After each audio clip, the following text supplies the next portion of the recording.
And as we know, 2020 has been an unprecedented year with jaw-dropping headlines, unexpected loss, and social injustices. But for many people of faith, the one thing that has remained constant is prayer. When Women Pray explores 10 women of the Bible that changed the world through prayer. And joining us to talk more about it is filmmaker, pastor, community leader, and author, Mr. T.D. Jakes. Good morning to you. Good morning, Paige. It's a pleasure to be with you. It is a pleasure to speak to you. I thoroughly enjoyed reading your book. But I do want to ask you, you're a notable senior pastor of a congregation that exceeds 30,000. But with that said, were you concerned about the reaction readers may have to the presumption of a man writing a book titled When Women Pray?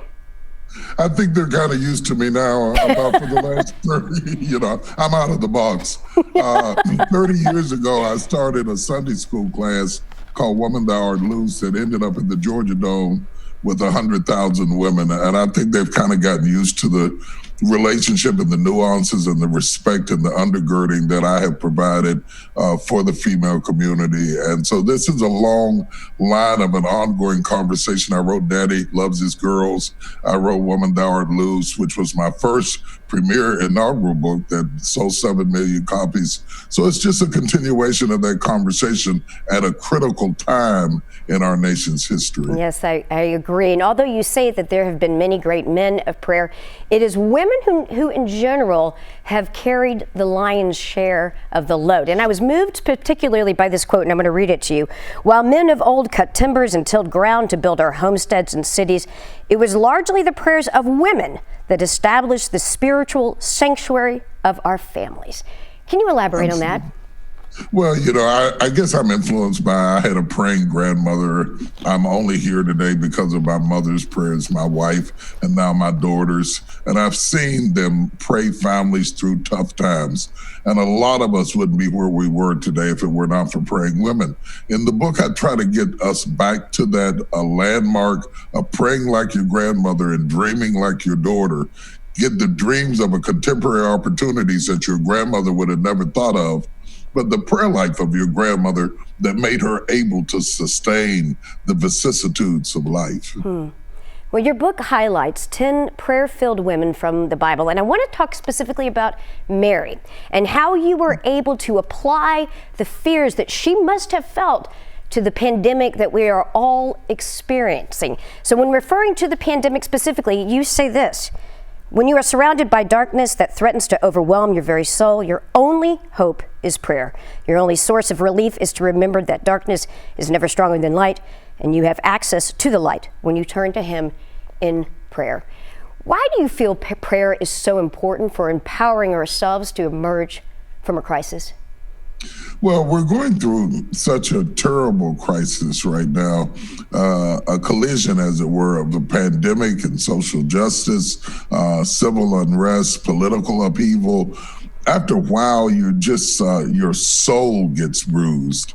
You can exercise for your body, you can read for your mind, but when your soul is bruised, when you're weary and emotionally exhausted, you need something that reaches the soul, man. And I think that prayer is something that we often forget about. It's a tremendous tool that we need, not only for changing things, but helping us to cope with the things that seem resistant to change.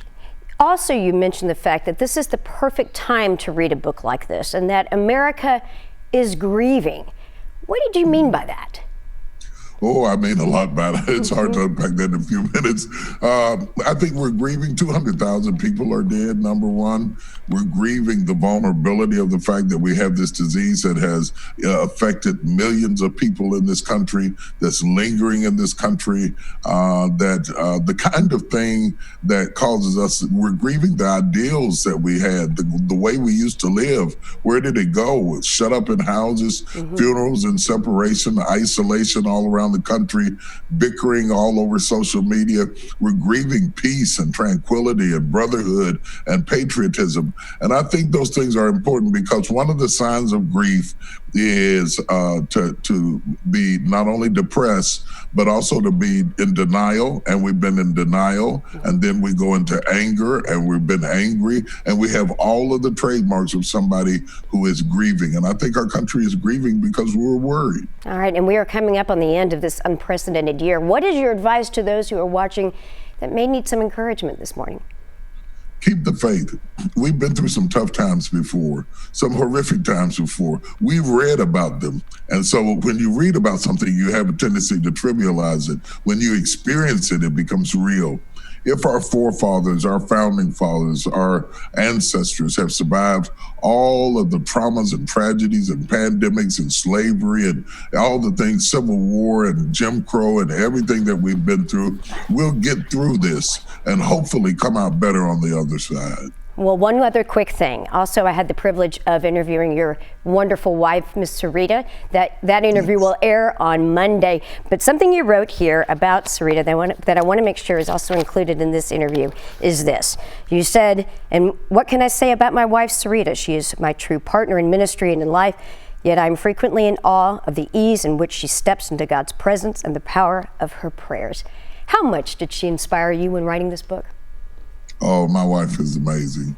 I mean, to live with her and to walk into a room where she thinks she's by herself and she's standing maybe over the sink someplace praying and crying and worshiping, to wake up in the middle of the night and feel her hand in my back praying for me through tough times, for us to pray together over our children through sicknesses. She's just, I have no words for her. She's literally incredible, and she is part of the inspiration behind the writing of the book. That's fantastic. Well, Bishop Jakes, thank you so much for joining us. I really do appreciate it.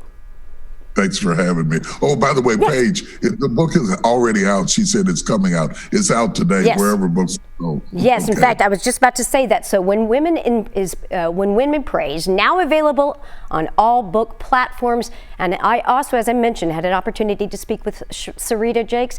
We will bring you that interview next week. Thank you.